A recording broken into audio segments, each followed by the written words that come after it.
Buenas noches.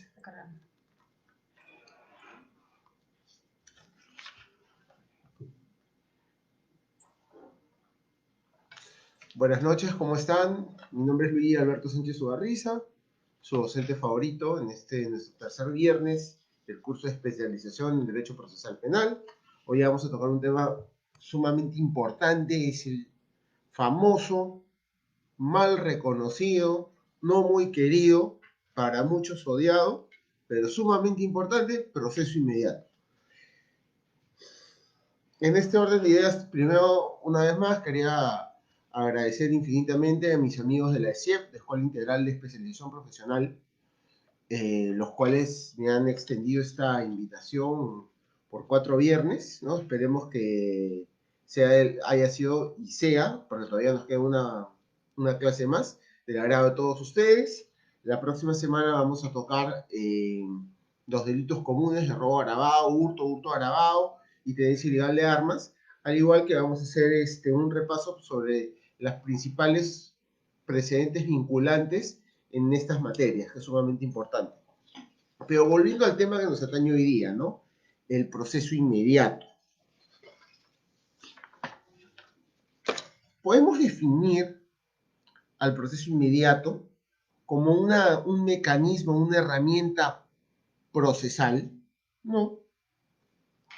Para, de cierta forma, acelerar la fase de juzgamiento, es decir, mediante el proceso inmediato, el fiscal ya no se tiene que ir a la investigación preparatoria, propiamente dicho, a la investigación preparatoria formalizada, ni tampoco a la etapa intermedia, sino directamente se va al juzgamiento.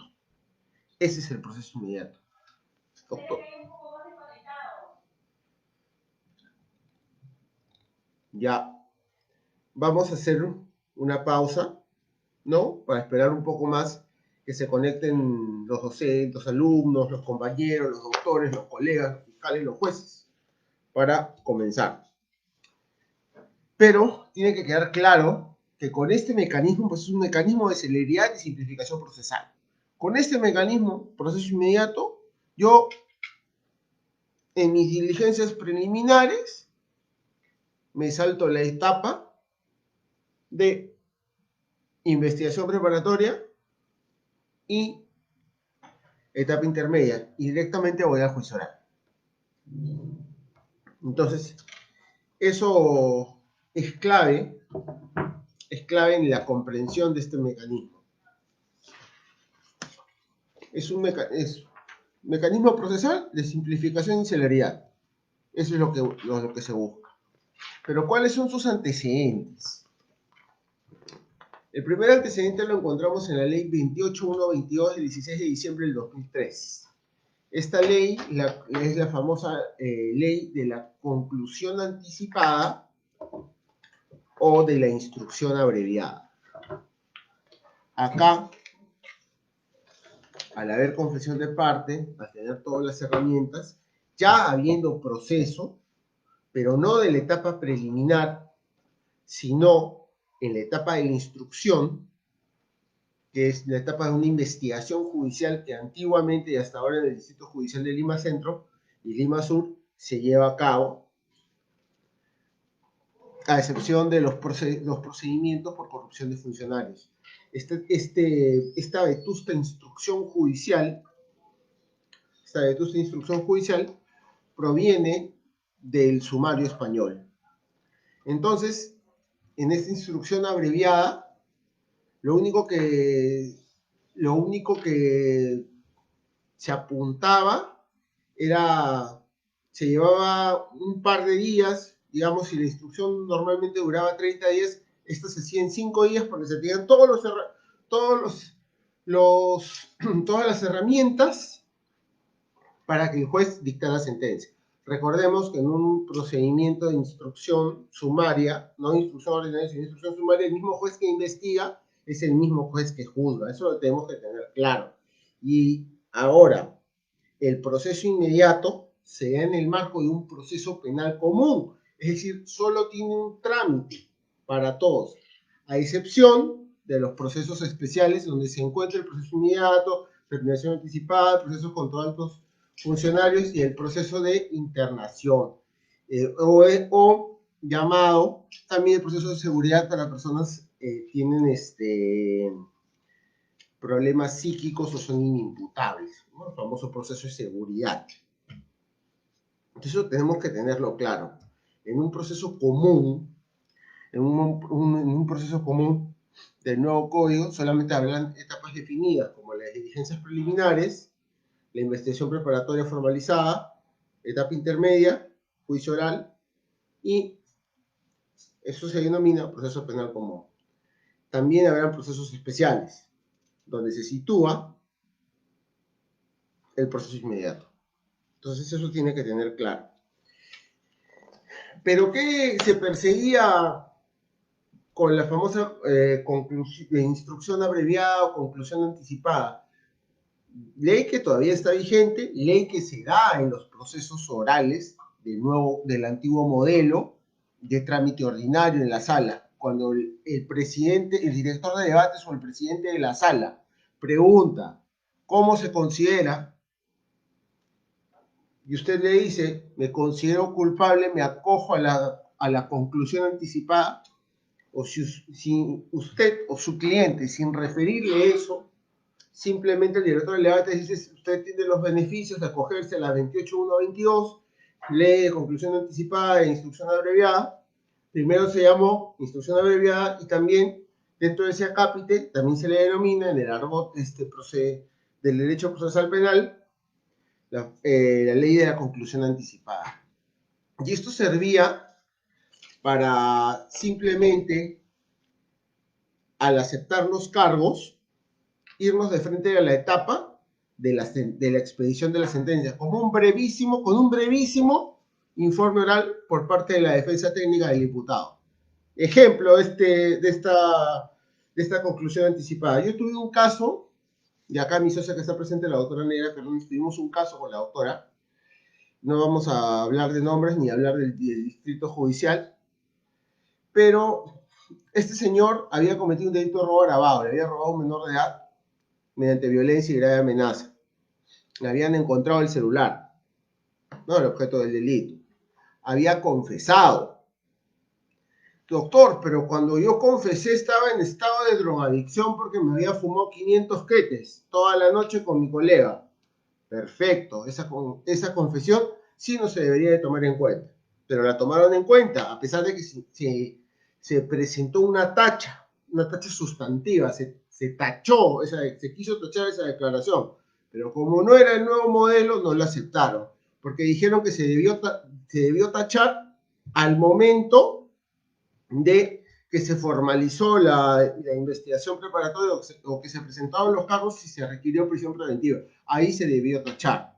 Bueno, es criterio del colegiado, ¿no? Un criterio que yo no comparto, porque si las pruebas se actúan en un plenario, en un ordinario, en un juicio oral, yo estoy en mi legítimo derecho de interponer mi tacha contra lo que yo crea pertinente. ¿Preguntan de sentencia? Disculpa. John Tapia pregunta de sentencia. Claro, a ver, John, vamos a terminar el ejemplo y ahorita absuelvo tu pregunta, con todo gusto.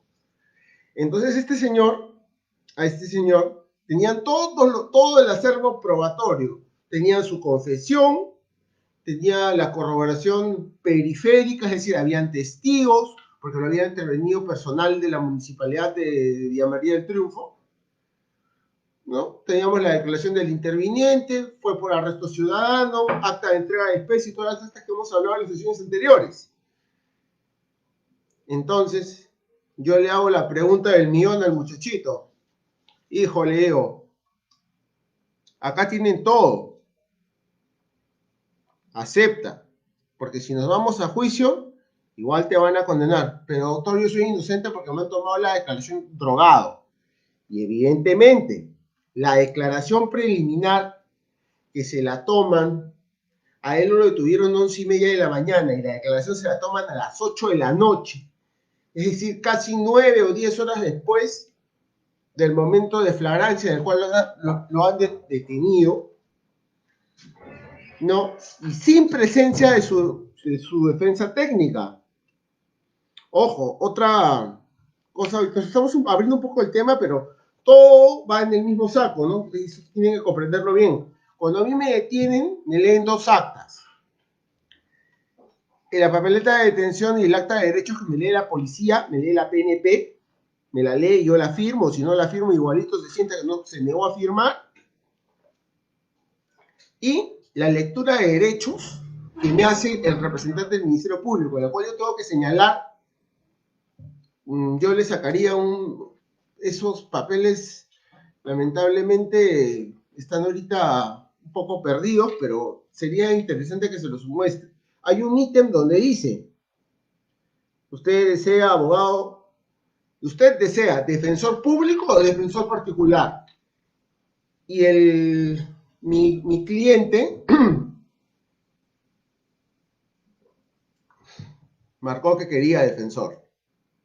Entonces, en ese momento no han debido ni siquiera tomarle una entrevista, porque una, estaba sin abogado, y dos, estaba en pseudo estado de inconsciencia, pues estaba drogado. Y había estado ingiriendo tanto alcohol metílico como pasta básica. Tampoco le tomaron dosaje. Ojo. Ojo. Entonces, resumiendo, evidentemente, John, hubo una sentencia, y fue una sentencia condenatoria. Le dieron 5 años, 8 meses, pidiendo al Ministerio Público 11 años. O sea, podríamos llamarlo que es una victoria, ¿no? Pero como los clientes a veces no están muy satisfechos, creen que uno trabajó mal, pero sin embargo, se le dijo las alternativas de esta conclusión anticipada. Y este es su antecedente más directo, con la diferencia que ya vamos a ver más adelante este interesantísimo tópico, porque es sumamente interesante. Este proceso inmediato, reformado, peruano, criollo, tiene dos hermanos mayores europeos. El juicio directo, judicio directissimo, y el juicio inmediato.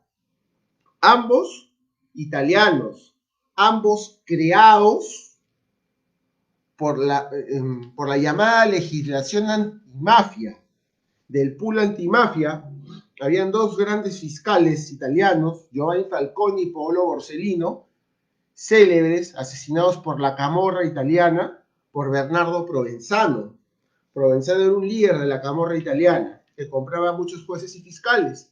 Estos jueces se agruparon en un pool, como un pool de fiscales, pero un pool de fiscales y jueces que veían solamente casos de mafia.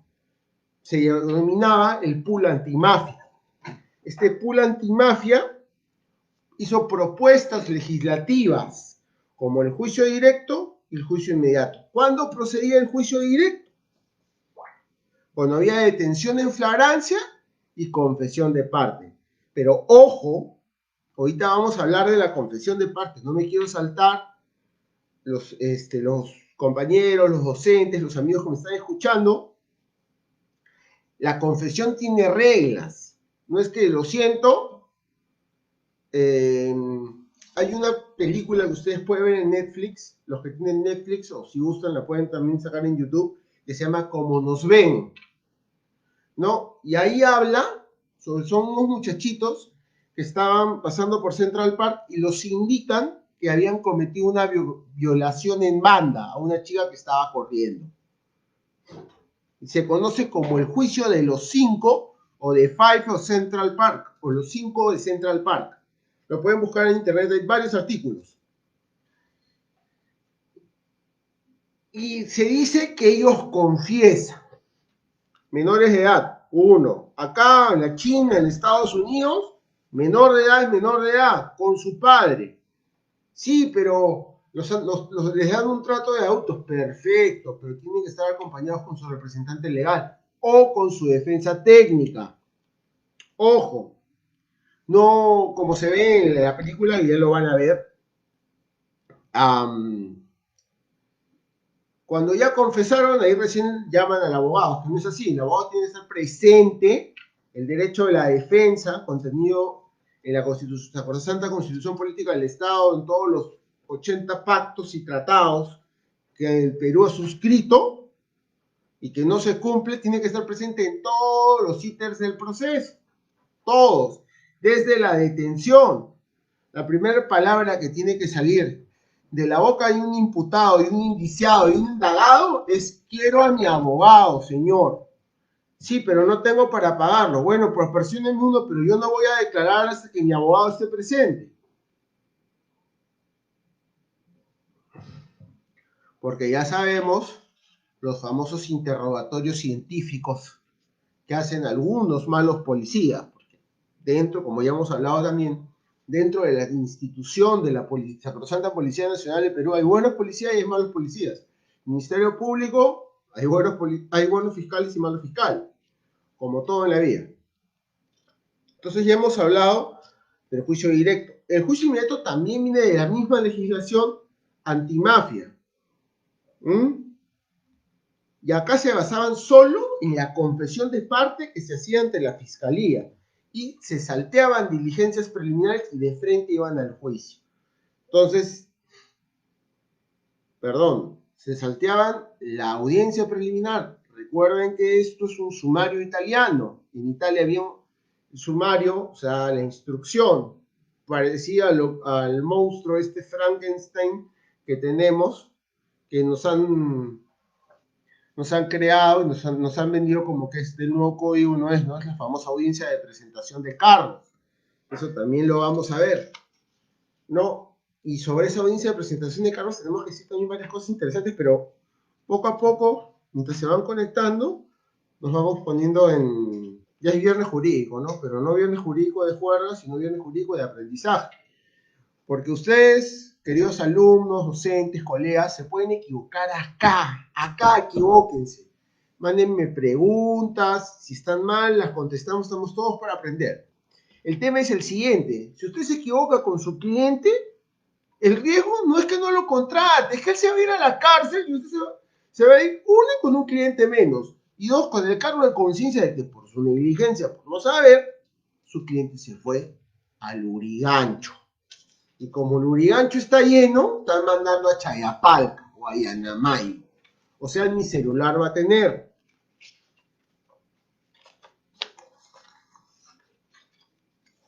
Este famoso proceso inmediato reformado, decimos reformado porque cuando se creó inicialmente no había audiencia, ¿no? Todo era escritural, como una copia de un sumario, ¿no? Y copia de la famosa ley 28122 de 16 de diciembre de 2003 que ya hemos hablado.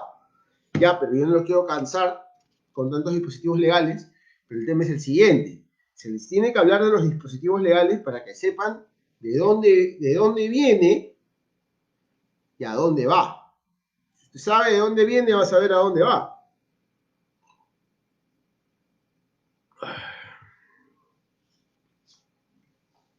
Esto se encuentra regulado en la sección primera del libro quinto del nuevo Código Procesal Penal, artículos 446, 447 y siguientes. Ya hemos dicho que es un proceso celero, un trámite simplificado, procedimental, que busca celeridad procesal. Pero ¿en qué radica todo esto? Muy simple. De diligencias preliminares vamos a poner un ejemplo. A ver, otro delito que no sea robo agravado, interesantón. Un hurto agravado. Imaginemos que Josefina y José se van a esa Falabella del Jockey Plaza y como no tienen plata se empiezan a guardarse casacas Billabong, ¿no? O un ejemplo más simple: van a Plaza Vea y empiezan a sustraer dos personas, acuerdo de voluntades, de noche, configura hurto agravado. Entonces, inmediatamente llegan a la delegación, ya de hecho, porque no hay una disposición, porque la disposición fiscal es posterior. Ojo, pero doctor, no me han dispuesto apertura de diligencias preliminares. ¿Dónde está ese documento? Porque no me han dispuesto. Ojo, Al momento que una persona es detenida, inmediatamente se está abriendo una indagatoria preliminar o un sumario policial, como se dice en España. Inmediatamente. Este fiscal, y eso no está en los libros, eso está en la praxis, al momento que llega el adjunto de turno a la dependencia policial, a las de Pincris, o en este caso comisaría, porque es un tema de hurto agravado, ¿qué va a hacer? Muy simple. Va a hacer su actita, y en su actita va a poner: apertúrese diligencias preliminares. ¿Y por cuánto tiempo la va a aperturar? Por 48 horas, que es el máximo, hasta 48 horas, que es el máximo de la detención. ¿No? Entonces, esta diligencia preliminar, aperturada hecho y convalidada con la disposición de apertura de diligencias preliminares por parte del representante del Ministerio Público de turno, en coordinación con su provincial, va a tener absolutamente todos los indicios concomitantes. Estos indicios tienen que estar respaldados por prueba periférica, previa declaración del interrogado. Entonces, ¿cuándo puedo incoar yo proceso inmediato? Se dice incoar a la acción de requerir. Cuando usted escuche inmediatamente incoación a proceso inmediato, tiene que en su cabecita ponerse: el fiscal me va a requerir proceso inmediato, va a solicitarle a la autoridad jurisdiccional que me aperture un proceso inmediato, un juicio inmediato de 72 horas. Pero eso ya lo vamos a ver más adelante. El plazo es dentro de las diligencias preliminares, ¿no? O antes de culminar las diligencias preliminares, y hasta 30 días después de formalizar la investigación preparatoria. Solo hasta 30 días después de la disposición de formalización de investigación preparatoria. Sabemos que cuando haciendo un paralelo con el Código de Procedimientos del año 40, sabemos que cuando se apertura el proceso, se decía autoapertura de instrucción. Perfecto, eso ya lo deben saber, se los deben haber enseñado en la universidad. Si no, con todo gusto podemos hacer una clase recordatoria de eso. El tema es el siguiente: cuando se formalice y continúe investigación preparatoria, propiamente dicho, ya hay proceso. El que formaliza es el fiscal. El fiscal formaliza. Solamente pone en conocimiento del juez, y al momento de poner conocimiento ya sabemos que hay proceso penal. ¿Quién tiene la carga y quién recae la figura de incoación a proceso inmediato? Para eso tenemos que remontarnos. ¿Quién es el titular de la carga de la prueba? ¿Quién es el director de la investigación? Y ahí va a venir otro problema, porque hay quienes dicen que la carga de la investigación, la dirección de la investigación, debe estar a cargo de la policía. Claro, es que en la práctica está a cargo de la policía. Doctor, pero yo no he visto ningún fiscal que vaya. Bueno, de repente usted no ha visto ningún fiscal que esté en el momento de los hechos, pero en el nuevo código el fiscal y la policía siempre hemos trabajado mano a mano, codo a codo, pie con pie. Es decir, en el nuevo modelo al fiscal se le va a requerir para todo tipo de diligencias.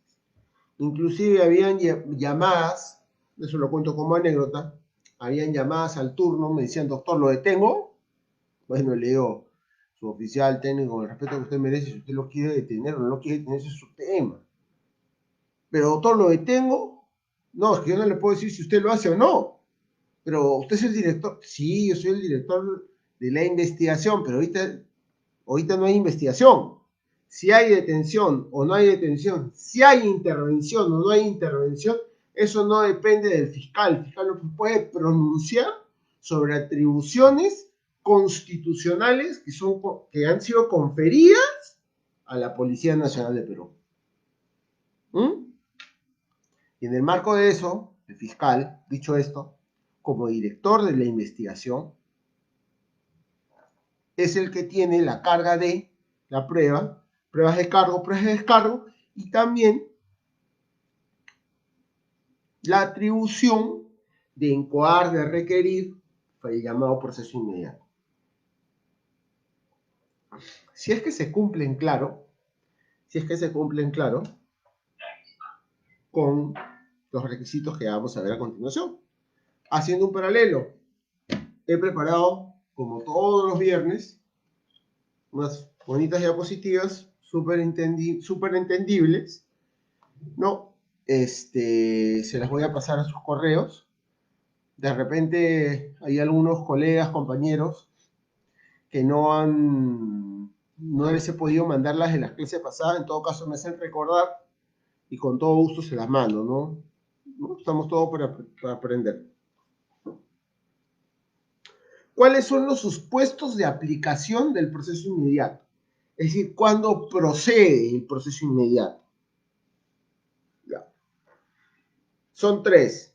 El presunto es detenido en los supuestos de flagrancia. El segundo, el imputado confiesa la comisión de un delito. Y el tercero es que los elementos de convicción son suficientes, constituyen prueba suficiente o indicio suficiente o sospecha simple suficiente o plausible suficiente para poder incoar, pero eso sí, proceso inmediato, previa declaración del detenido. Vayamos con el primer supuesto. Con respecto a la flagrancia. La flagrancia propiamente dicha, conceptualmente denominada, es cuando una persona es detenida inmediatamente después de cometido un hecho. Se le detiene inmediatamente cuando lo comete, como se dice vulgarmente, con las manos en la masa, en el preciso momento, o momentos después de cometido el delito, o se le encuentran elementos que se le puede atribuir que él ha cometido el delito. Por ejemplo, vamos a poner un caso del primer supuesto. José, que es consumidor de pasta básica, pasa por un estacionamiento de carros en La Perla, ve unos aros y, como quiere seguir consumiendo, empieza a palanquear los aros para sacarlos. ¿Estará cometiendo qué delito? Hurto de autopartes, ¿no? Podría ser considerado un hurto agravado. Pongámoslo hurto agravado. ¿Qué hacemos en ese caso? Empieza a introducir una pata de cabra en los aros. No sé muy bien cuál es el procedimiento porque yo no me dedico a ese tipo de delitos, pero me imagino que debe ser así. Entonces empieza a sonar la alarma del carro. Salen los vecinos y lo arrestan. Le hacen un arresto ciudadano. Y hemos hablado del arresto ciudadano, que tiene que haber un acta de entrada de detenido, acta de entrada de especies. En este caso en particular, ¿hay flagrancia? Sí, hay flagrancia. Pongamos otro ejemplo sobre el mismo supuesto de flagrancia. El mismo. A ver. Una señora está cruzando el puente de Santa Rosa en el centro de Lima. Vienen dos fascinerosos. Uno le va a coger el cuello y el otro le jala su cartera. Uno se adentra al RIMAC, ¿no? Y el otro, en sentido opuesto, corre por el centro de Lima. Aparece un patrullero que por milagro apareció y empieza a perseguir al que se llevó la cartera. Lo atrapa. ¿Hay flagrancia? Sí. ¿Cuál supuesto de flagrancia será? Cuando inmediatamente después de cometido el delito, ¿no? Y también podría ser el tercer supuesto de flagrancia porque se han encontrado las especies del delito. Pero ¿qué pasaría? Les pongo como pregunta, ¿qué pasaría si el segundo sujeto, al primer sujeto no lo encuentra, pero encuentran al segundo y no le encuentra absolutamente nada? Es más, la víctima no lo puede sindicar. ¿Qué hago? ¿qué pido? ¿Qué elemento de convicción? ¿Qué elemento de convicción me vincula a este sujeto con el ilícito? ¿Qué hago? Todos sabemos que es él, pero nadie quiere declarar. Pero la policía lo persiguió porque había dos sujetos que corrían y una víctima que gritaba. Entonces inmediatamente persiguieron pero al sujeto que lo encontraron, que lo atraparon, que lo intervinieron y no encontraron absolutamente nada, porque no fue el que se llevó la cartera. Ahora, ¿qué clase de autoría será? Autor inmediato, partícipe, eso ya se verá en el decurso de las investigaciones. Al momento que se le esté indiciando, se le interviene, lo llevan a la dependencia policial más cercana. Perfecto. Digamos que el nuevo código ya está vigente. Ya. Llaman al fiscal, le toman su declaración, si uno quiere declarar. Va con su abogado, llama a su abogado, siempre tiene un abogado al cual llamar. Llaman, va a su abogado y le dice no declares. ¿Por qué? Porque la policía prácticamente no tiene ningún caso contra él, ¿no? Y recordemos que él es el que ejerció violencia contra la víctima. Entonces eso lo vamos a dejar un poco en el tintero para continuar con el segundo supuesto. La confesión. La confesión en lenguaje simple es cuando una persona admite la comisión de un hecho, ¿no? En este caso, el sujeto que robó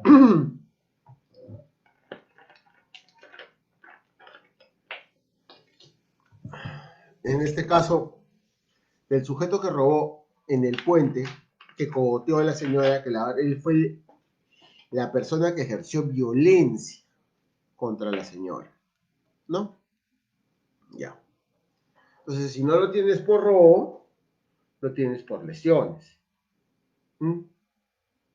Pero vamos a ver cuánto arrojará el reconocimiento médico legal. Ese es otro tema. Pero miren lo que dice el inciso 2 del artículo 160 impone reglas para que la confesión sea válida, ¿no? Citando el caso de los 5 Central Park, por ejemplo, ¿no? O citando al mismo caso del ladroncito que cogotea a la señora. La policía lo agarra, lo detiene y antes que viene el fiscal le hacen el famoso interrogatorio científico. Es decir, lo golpea. Y producto de la golpiza que le dan, el señor confiesa y dice, sí, yo la cogoteé. Y mi cómplice es fulanito de tal, y ese es su escondite o vive en tal lugar. Perfecto.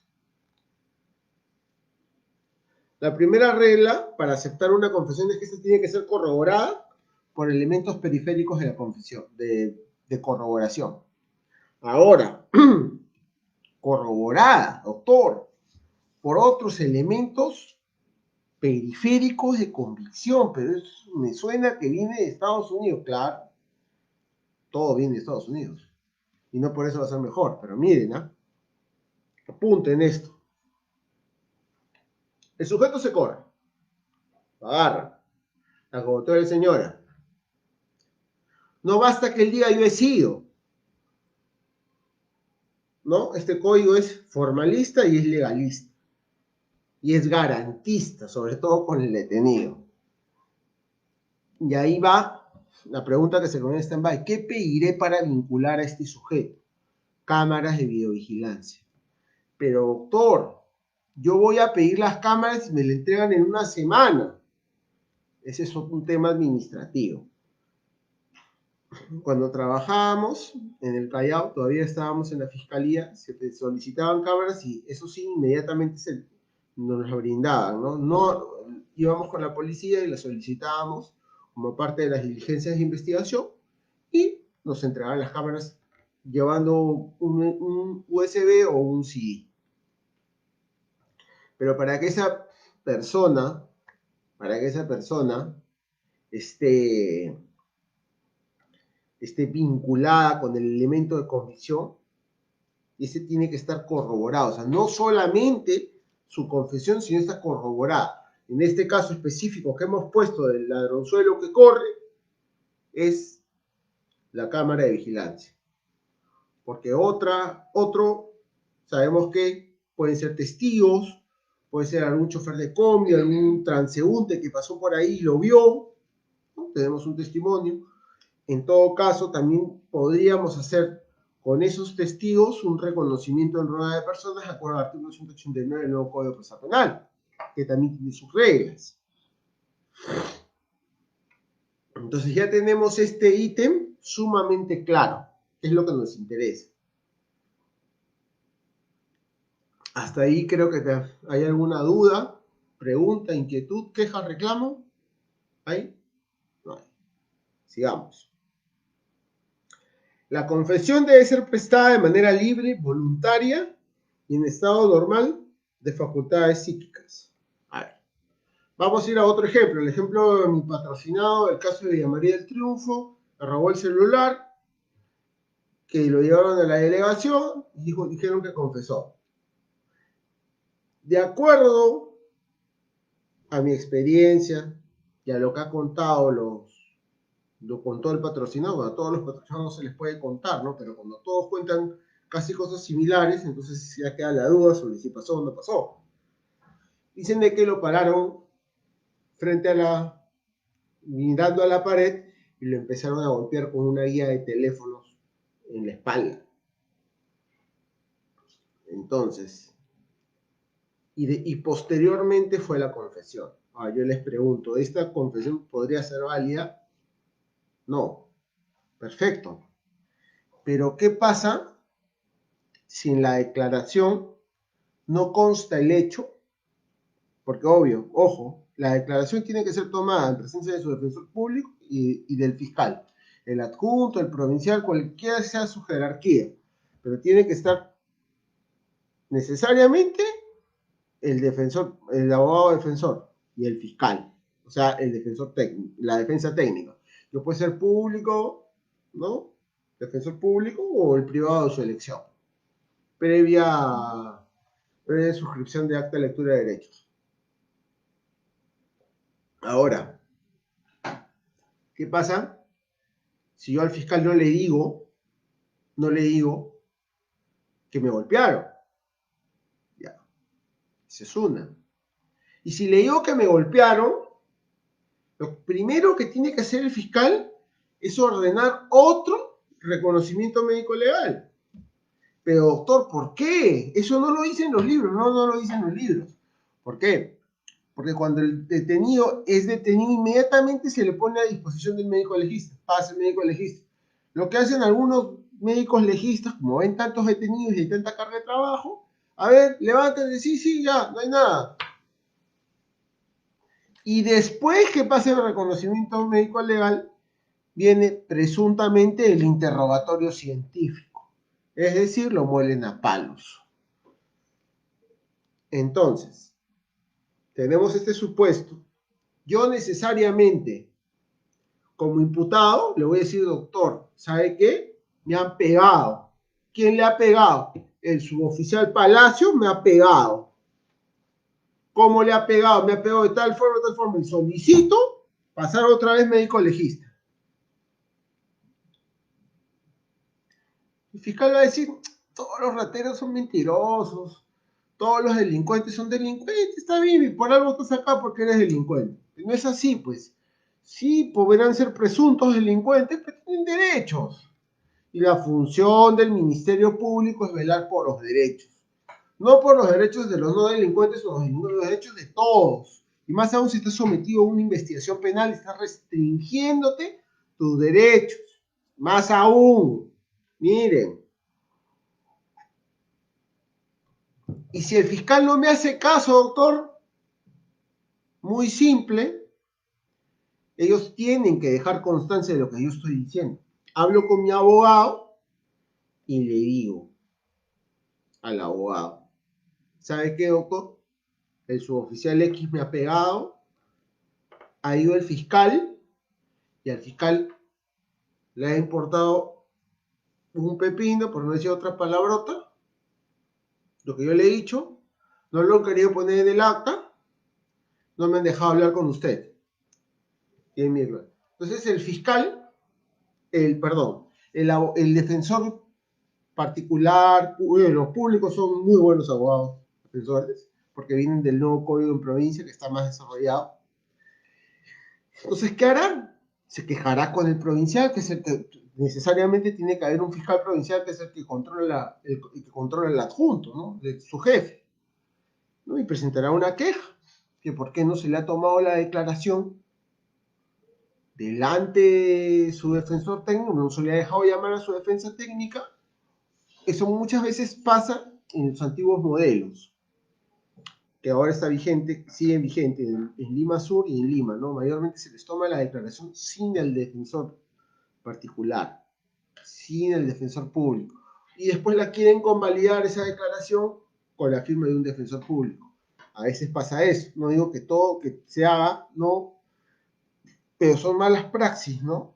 Que al final conllevan a una nulidad en el caso, a que el caso se contamine, a que eso no sirva, ese material probatorio, ese indicio concomitante que se obtuvo en la sacrosanta diligencia preliminar, no sirve para nada, señor. O sea, por gusto le has pegado al detenido, porque no te va a servir para, por no decir la palabrota otra vez, no te va a servir para nada. Por gusto has pegado, por gusto te has ganado una queja, por gusto has perdido tu tiempo. ¿Por qué? Porque va a salir. ¿Y por culpa de quién? Por culpa de la policía y por culpa que el fiscal no siga su función. En este caso específico. Otra vez, libre, voluntaria. O sea que mayormente no pasa, el sujeto llega y dice, yo he sido. Yo lo maté. Y es más, acá está la cabeza de mi suegra. Acá está, miren, está colgando todavía, está botando sangre, yo la maté. Esa es una confesión libre. Esa es una confesión libre y espontánea. Vas y dices, yo la maté, señor. Yo la violé, sí, señor, yo vendo droga. Cosa que en algunos casos no va a suceder. Y que siempre se presume que hay una coacción externa que hace que la persona confiese. Ojo, pero como refiriéndonos al tema anterior, es por gusto le has pegado al detenido, por gusto, porque eso va a salir a relucir en la audiencia, más aún en el proceso inmediato. Tu abogado va a sacar el fierro y va a empezar a darle en el piso al fiscal. ¿Por qué? Por la mala praxis policial, porque en la norma dice de que el director de la investigación, ¿quién es? El fiscal. Si la policía la malogra, como algunas veces sucede, ¿culpa de quién es? Del fiscal. ¿Y quién es el que da la cara en la audiencia? ¿Va la policía? No, va el fiscal. Y lamentablemente, ¿quién va? El adjunto. Y al adjunto le cae con fierro, lamentablemente. Y así no debe ser. Otro punto de este ítem número 2 es que tiene que estar en un estado normal de sus facultades psíquicas. ¿Qué quiere decir eso? Que esté en un estado emocional normal, no esté drogado, no esté en estado de ebriedad. Ojo, eso es muy importante, porque muchas veces se toman declaraciones estando el imputado en estado de drogadicción o en presunto estado de ebriedad. Muchas veces a mí me ha pasado que se han detenido personas y estas personas estaban intoxicadas. Se le pregunta, señor, ¿usted está consumiendo algún tipo de droga? Sí, vengo consumiendo 1000 quetes desde ayer. ¿Y hace cuánto que dejó de consumir? Media hora desde que me han detenido. Señor, ¿sabe qué? Fiscal adjunto, Smart, ¿qué hace? Una actita y deja constancia del hecho en su acta bien fundamentada. Y prorroga la diligencia, la programa en su misma acta para tomársela después que haya pasado el estado de intoxicación.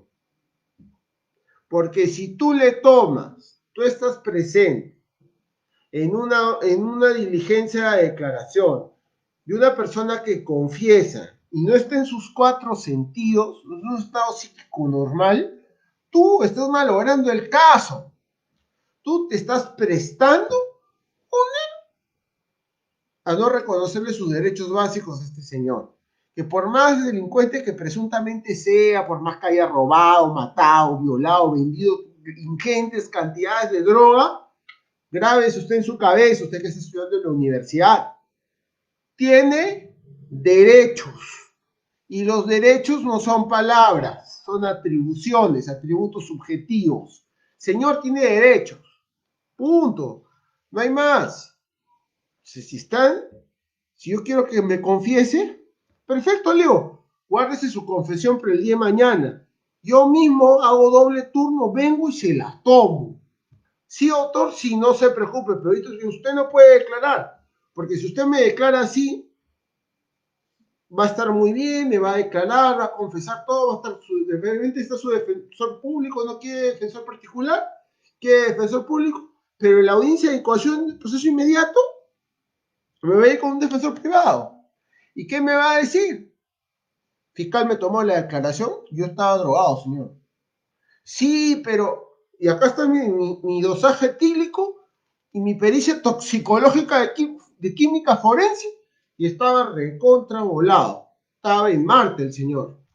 Y el fiscal aún así le tomó. Obviamente ese caso lo voy a perder. 1, me voy a ganar una queja. 2, y voy a tener fama de incompetente. 3, que de las 3 razones, la más peligrosa es tener fama de incompetente, no ganar.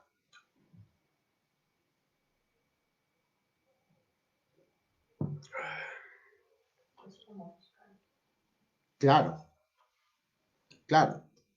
Pero recordemos que el ítem número 2 nos dice que debe ser prestada de manera libre, voluntaria y en estado normal de facultades psíquicas. Y eso va directamente con la número 3, que es que sea prestada ante el juez o el fiscal, y necesariamente con su abogado. A ver. William. A ver. Hola Edgar, ¿cómo estás? ¿Te acuerdas cuando trabajamos en Márquez, el caso de Harold? Sí, yo me acuerdo de ti, te tengo muy alta estima. Bueno, mira, un tiempo determinado, mira, normalmente un estado de drogadicción pasa de 8 a 10 horas, de acuerdo a las estimaciones que se han hecho mediante el método de Whitmark, ¿no? A buscarlo en Google, a buscarlo en Internet. Método de Whitmark. Hay una jurisprudencia muy importante sobre el método de Whitmark. Es un caso que sustentó la doctora Neira Fernández en su examen de grado de una persona que estuvo tomando 3 días y después roba. Lo condenaron inicialmente a 11 años y la Sala Suprema lo absolvió. ¿Por qué? Porque estaba en estado de drogadicción. Y es más, ese ejemplo, famoso caso Cotaquispe, también a buscarlo en internet, ese ejemplo, Cotaquispe Valerio, este caso calza con estos. ¿Por qué? Porque el señor confesó. Sí, confesó. No estaba su abogado de su elección. No estaba su abogado. No fue prestada de manera libre y voluntaria porque la policía le había pegado. Lo habían tirado como un paquete a la camioneta y lo habían tirado en el patio de la comisaría enmarrocado. Ojo. Sí, doctor, pero eso no es violencia, ¿no? Eso, digamos, es un tipo de violencia psicológica contra el detenido. Claro que sí. La Convención de Hungría habla sobre tipos de maltrato a los detenidos. El tiempo determinado puede ser de 8 a 10 horas, ¿no? Por ejemplo, si mi turno son 12 de la noche, son las 12 de la noche, ¿no? Me llaman, mientras yo llego a la comisaría, media hora. Me pones en conocimiento del hecho, yo veo que está drogado, inmediatamente se le programa para mañana en la tarde. Si son las 12 de la noche, para el mismo día a las 2, 3 de la tarde. Que le pase previa evaluación del otro fiscal que vaya.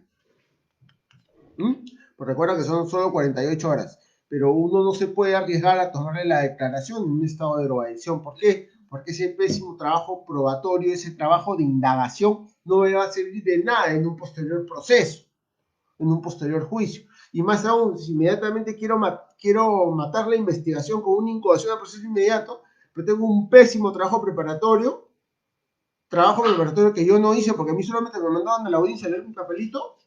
Sí, pues señor, pero yo tengo acá algo que dice Ministerio Público, tengo una cinta que dice que soy abogado. Y yo no voy a ir a la audiencia a leer mi papelito, ¿no? No, un ratito porque se me ha perdido mi papel. No, no es así. Usted va y se prepara su caso. Si no se prepara su caso, no está bien preparado su caso, usted ni se siente. Porque va a hacer quedar mal a su institución. Y usted va a quedar mal como profesional. Disculpen si me apasiono, pero este tema me encanta. A ver, tiene que ser necesariamente prestada ante el juez y ante el fiscal.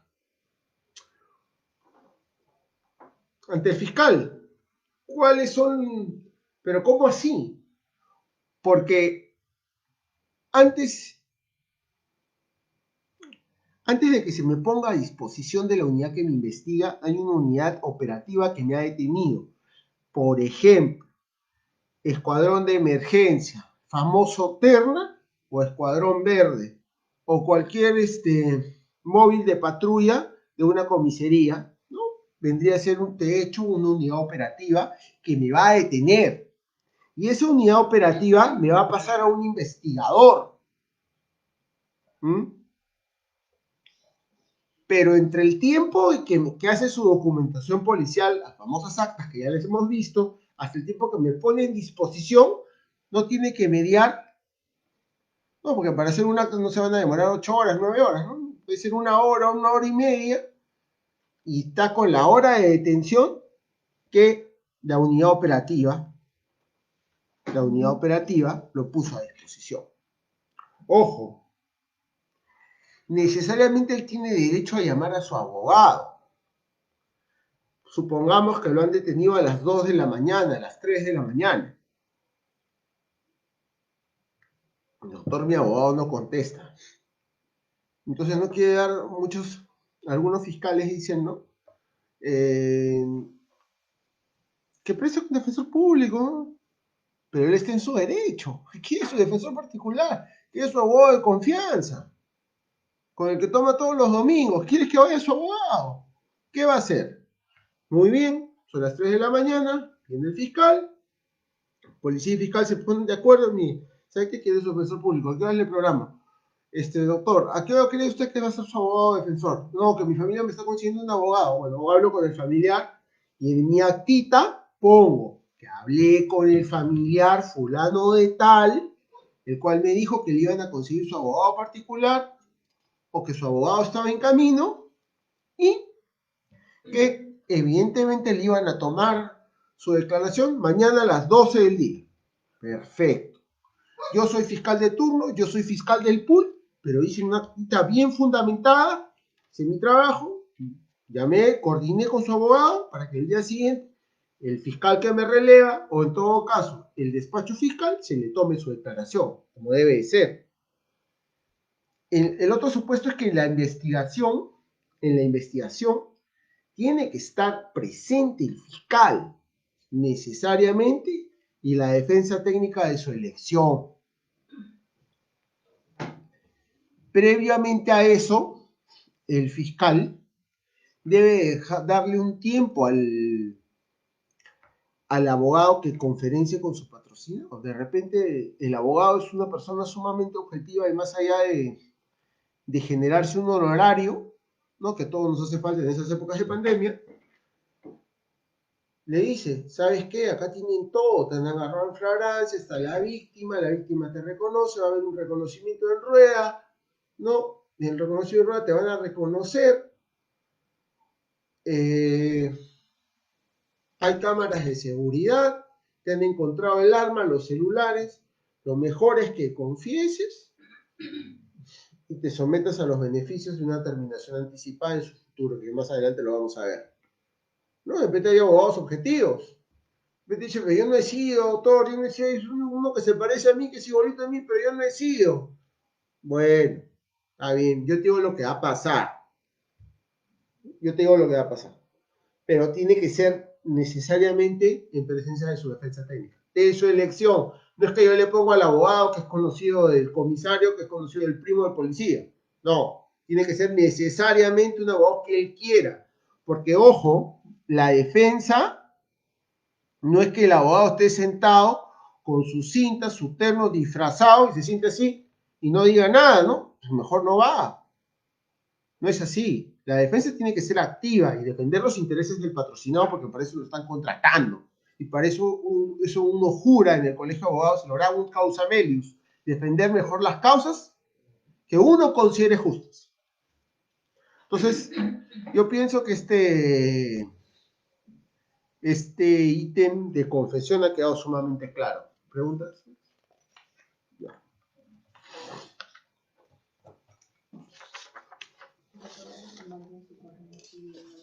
Claro.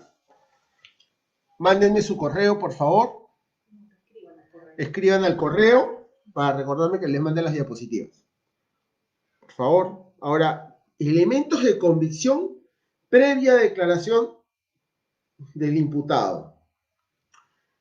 Este ítem es sumamente importante. Porque, por ejemplo, este proceso inmediato procederá cuando hay suficiente data probatoria, suficientes elementos de convicción. Por ejemplo, vamos a poner otro delito que no lo hemos tocado mucho, tenencia ilegal de armas. ¿Ya? ¿Cuáles serán los elementos de convicción? Vamos a poner un caso muy práctico, uno de los primeros casos que tuvo la doctora Verónica Negra, mi socia, una persona que estaba por el barrio de Boterín, en su carrito blanco, disque haciendo taxi, ¿no? Estaba haciendo taxi, lo toman unos fulanos, aparece un patrullero, le hace señales de policía, el señor no se para, cuando frena, bajan los fascinerosos, lo intervienen a él y dentro del vehículo encuentran un arma. Ojo, ¿qué acta se hace? ¿Mm? ¿En el acta de registro personal consigno el arma? No, porque al señor, cuando le hago su registro personal con las formalidades del artículo 210, no le encuentro nada. El señor no tiene nada. Entonces, ¿qué hago? Haré un acta de hallazgo, ¿no? Del arma, una pericia de homologación y una pericia de operatividad para ver si el arma evidentemente funciona. Pero claro, la tenencia no tiene nada que ver con eso yo lo sustenté en una audiencia de prisión preventiva ya por el año 2016 en Lima Sur, donde ahí sí hubieron pruebas fehacientes de que a mi patrocinador le habían sembrado un arma y le habían sembrado droga. Y en este caso específico de la tenencia del arma, la fiscal sustentó que se le dio, el arma funcionaba. Sí, claro, el arma funciona, eso es innegable que el arma funciona, eso yo no es un punto controvertido del debate, que el arma funciona o no funcione. Entonces, para no irnos del tema, en este caso específico, se le encuentra en el arma, en el auto, se hace un acta de hallazgo, la pericia de operatividad. ¿Qué más? Los testimonios del interviniente. Pues el interviniente solamente va a contar que intervino, señor.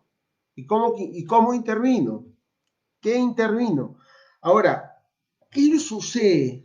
Que muchos intervinientes, y esto lo ha dicho también la Corte Suprema de México, lo ha dicho el Juzgado Federal de Culiacán, el caso Ramírez Cruz, que dos policías no pueden pensar igual. Es lógico. Si yo le tomo al interviniente A y después le tomo al interviniente B, el interviniente A, por ejemplo, que es el conductor del patrullero, y el interviniente B, que es el operador, no va a ver lo mismo que A, ni A va a ver lo mismo que B. Por lo tanto, tienen que haber diferencias operacionales en su declaración.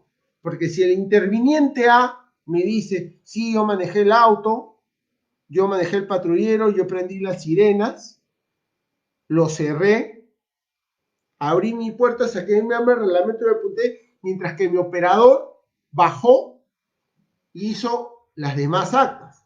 de registro, de incautación.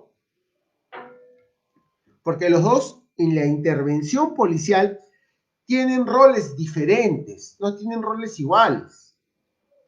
Eso es lo importante, eso tienen que conocer. Dos intervinientes no pueden pensar igual, no pueden hablar lo mismo, pero ¿qué pasa? Muchos fiscales, copy-paste, A, B, solamente la firma es diferente, pero declaran lo mismo, y eso no debe ser así. Porque aparte que hay una persona que está privada de su libertad, por reglas obvias a la lógica jurídica, esta persona no va a pensar igual que su colega, que su compañero, que su amigo, que su jefe. No. Entonces, ¿cuáles serán los elementos, la suficiencia de elementos de convicción? Elementos que me permitan definitivamente vincular con certeza de 100% a esta persona con el delito. El hecho que el arma, por ejemplo, en este caso específico de tenencia ilegal de armas, presunta tenencia ilegal de armas, a esta persona que se le encuentra el arma en su auto, ojo, acta de hallazgo, no acta de registro de incautación, acta de hallazgo de incautación. Son dos actas diferentes, porque el arma no se le encontró en su poder, el arma se le encontró en el vehículo. Esa arma pudo haberla puesto la policía, esa arma pudo haberla dejado los ladrones. A él no se le encontró el arma. Entonces, acá no habrá certeza, acá va probabilidad, y no es lo mismo.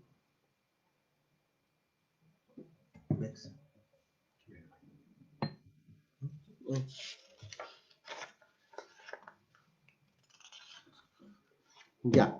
Entonces, como les digo, no son hechos iguales. ¿En qué caso sí habrá certeza? En un caso, por ejemplo, de hurto agravado, que entra en una tienda de Plaza Vea de Callao, o entra en una tienda de Plaza Vea de Chacarilla, roban los productos, están grabados con las cámaras, cuando están robando, salen, se les detiene en flagrancia, pero oh sorpresa, acá hay otro problema que pasa con los prevencionistas de riesgo. ¿Qué es un prevencionista de riesgo? Son las personas que intervienen en la intervención, es decir, el de seguridad tiene su prevencionista en la tienda y es el que le hace un arresto ciudadano. Pero cuando encuentran, por ejemplo, la cartera llena de productos, ¿qué hacen? Agarran la cartera, echan todos los productos, lo ponen en otra bolsa de totus, le generan un voucher, la pegan, lo ponen a disposición de la fiscalía. Perdón, a disposición de la policía y posteriormente a disposición de la fiscalía. ¿Cuál es el problema acá? Acá hay un problema circundante de que la mercadería que presuntamente ha sido incautada por este prevencionista de riesgo ha sido sacada de su hábitat natural y ha sido mezclada con otra mercadería que presuntamente también tenía. Entonces lo que se ha debido hacer es agarrar la cartera, incautar la cartera, no tocar nada de la cartera, y una vez que en la dependencia policial, en la presencia del fiscal, una vez ya lacrada esa cartera, se deslacra en presencia del fiscal, ¿no? Y se da fe de los productos que contienen ella y se hace un acta de reconocimiento de objeto. Señor, usted reconoce que ese objeto usted lo ha sustraído de acuerdo al video que se está visualizando en presencia de su defensor público o su defensor particular. Sí, señor, yo lo reconozco. Sí, yo he robado. Siento arrepentido. Pero no producir prueba contaminada, probatoriamente contaminar esa prueba, porque ya al pasarla en la bolsa ya no sé si son los mismos productos. Y eso me lo enseñó un defensor público. Cuando ya saco el producto de su contenedor y lo pongo en una bolsa, yo no sé, yo como abogado objetaría, no sé si ese es el mismo producto, señor. Mi patrocinador no confiesa nada.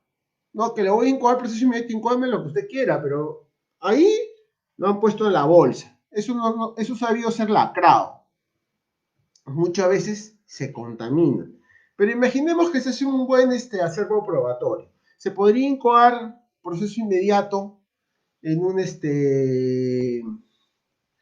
un tema de hurto agravado. Claro que se puede, porque tengo todo. Previa confesión del interrogado. Perdón, previa declaración del imputado. Tengo la declaración del imputado. Tengo la declaración del señor de las cámaras, porque siempre tienen un operario de cámaras que es el que siempre declara que lo vio. Tengo el video, dos. Tengo los productos que tienen que estar debidamente lacrados, ¿no? Y para su posterior devolución a todos o a la tienda que sea. En ese supuesto sí habría plenos elementos de convicción. Yo pienso que ese ítem ha quedado sumamente claro. Ahora, sobre la pluralidad de imputados. Acá hay dos reglas, ¿no? Ustedes saben que en un proceso, en una incoación de proceso inmediato, en un trámite de simplificación procesal, necesariamente, siempre van a haber, por ejemplo, en casos de hurtos agravados de especie, en el caso de los tenderos, siempre van a haber pluralidad de imputados.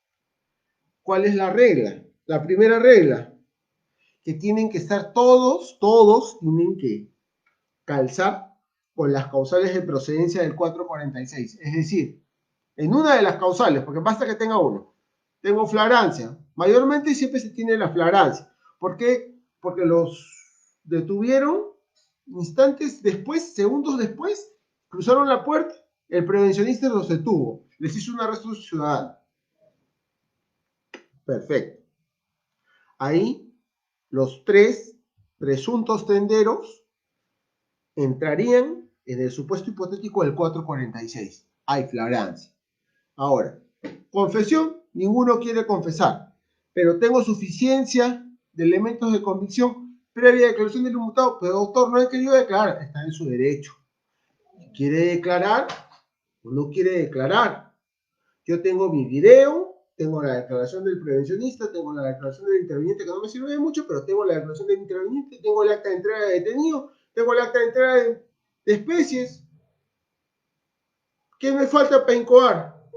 Nada. ¿Son tres? Sí, son tres, pero todos calzan en al menos dos supuestos del 446, inciso 1. Entonces sí, tengo un caso probable para incoar en proceso inmediato. Y la segunda regla es que todos tienen que estar implicados en el mismo delito. En este caso específico de tenderos, en este caso específico de presunto hurto agravado, imaginemos que es de noche, dos o más personas, eso ya lo vamos a ver, esos delitos de las partes sustantivas, tan interesantes los delitos patrimoniales y el delito de tenencia ilegal de armas y municiones y sus aplicaciones normativas, lo vamos a ver la próxima semana, ¿no? No se olviden, muchachos, cualquier duda, crítica, sugerencia, pregunta, asesoría, me contactan por el correo electrónico, por favor. ¿Cuál es el trámite de este llamado proceso inmediato? ¿Cuál es su trámite? Ya hemos dicho de que corresponde incoar al fiscal. Pero ¿qué fiscal será competente para incoar proceso inmediato? El fiscal que estaba de turno. Doctor, pero fue un fiscal del pool. Claro, pero el fiscal del pool fue representando una fiscalía de trámite. Por ejemplo, la primera, la segunda, la tercera, la cuarta, la quinta. ¿No? En el Callao hasta donde yo estuve, eran 12 fiscalías corporativas, aparte de las de violencia. Imaginemos, el fiscal del pool fue en representación de una de esas fiscalías, claro, entonces es competente. Pero ¿será el mismo fiscal que va a la audiencia? No, mayormente los que van a las audiencias son yo les hablo del caso específico del Callao, no conozco el caso del pool de Lima, Yo le digo, el caso del pool del Callao, iba un fiscal de despacho. Pero lo usual no sería que vaya el que ya conoció el caso porque tiene conocimiento, sabe lo que está todo. Sí, lo usual, y el mismo código lo prevé, sería que vaya el mismo fiscal que, que conoció, que investigó, que reunió la suficiencia de probatoria. Para mí es un poco frustrante tener audiencias, pero las pocas audiencias que fui sí batallé contra los muy buenos abogados defensores.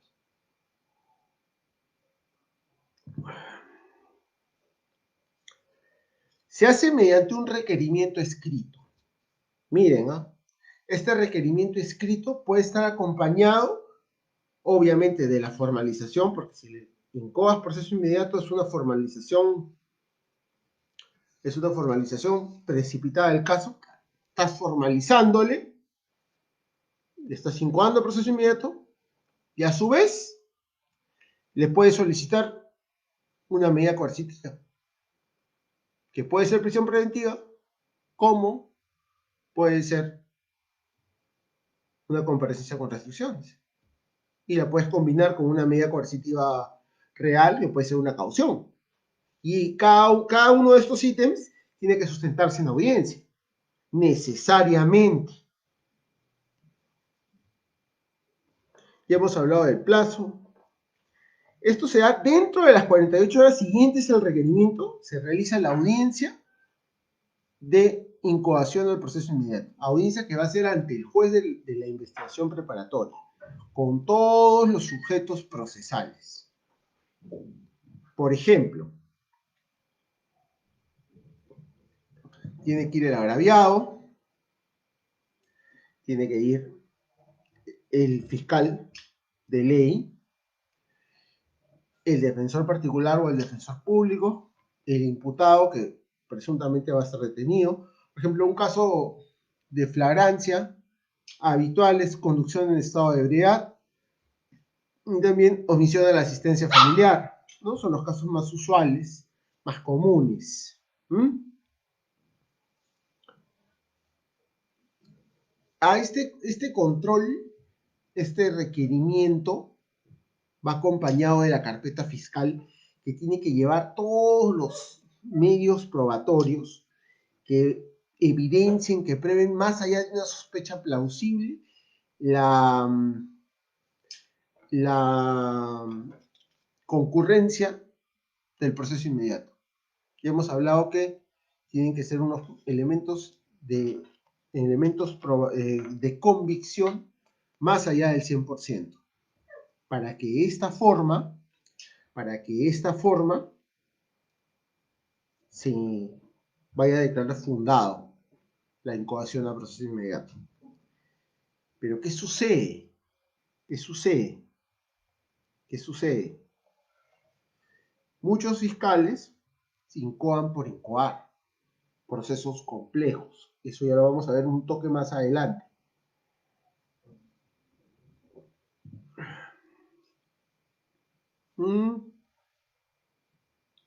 En la audiencia del proceso inmediato, si procede el proceso inmediato, el juez declara la procedencia del proceso inmediato y da por saneado el proceso, hace un control sustancial, un control formal, hace un tipo de control de forma y de fondo del requerimiento de los si concurren, ¿no?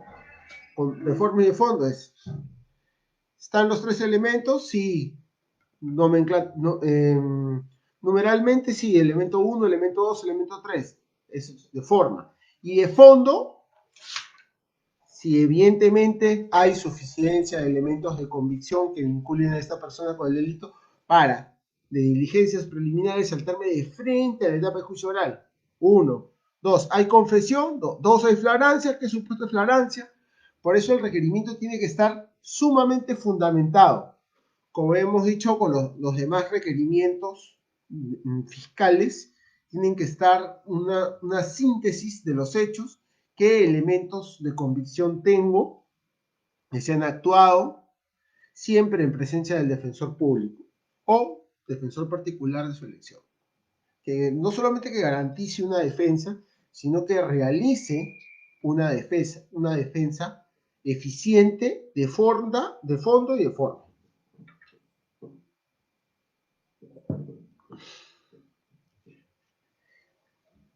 Por ejemplo, el caso de Silvana Buscaglia, que golpeó al técnico Elías, le sacó el casco, lo insultó, lo escupió.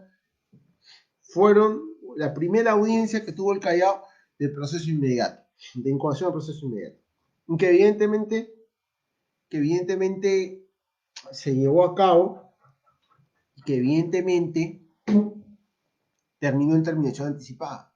Porque una audiencia de incoación al proceso inmediato puede proceder el proceso inmediato, la incoación, sí, puede ser declarada fundada, claro, ¿la puedo apelar? Sí, claro, es apelable. Pero me va a preguntar el juez si me someto a una terminación, si es posible una terminación anticipada. En el caso de Silvana Buscaglia, aceptó la terminación anticipada, pero mi opinión es que tuvo una defensa deficiente, porque el delito de violencia y resistencia a la autoridad es un delito complejo. Ahora, lo que se ha dicho de acuerdo al proceso inmediato, de acuerdo al acuerdo plenario 2 del 2016, dice que el proceso inmediato procede contra todos los tipos de delito. Sí, siempre y cuando se conjuguen sus tres elementos de procedibilidad, que son la suficiencia de elementos de convicción, la confesión y la flagrancia. Ya. Pero doctor, ante delitos complejos también están incoando, claro, están incoando, pero también el mismo acuerdo plenario 2 del 2016 dice que no procede contra delitos complejos. Por ejemplo, no poder incoar en caso de robo agravado. No puede incoar en caso de robo agravado. Depende del caso específico, porque hay delitos que al parecer son sencillos. Por ejemplo, un hurto agravado es un delito sumamente sencillo y de fácil probancia, pero un robo agravado es un delito complejo. ¿Qué tendré que acreditar en el robo agravado? La violencia o grave amenaza contra la persona. ¿Cómo la acredito? La violencia con un reconocimiento médico legal. Hay un recurso de nulidad, no me recuerdo el nombre, pero se los voy a presentar se los voy a dar la próxima clase, lo vamos a debatir. Este recurso de nulidad habla sobre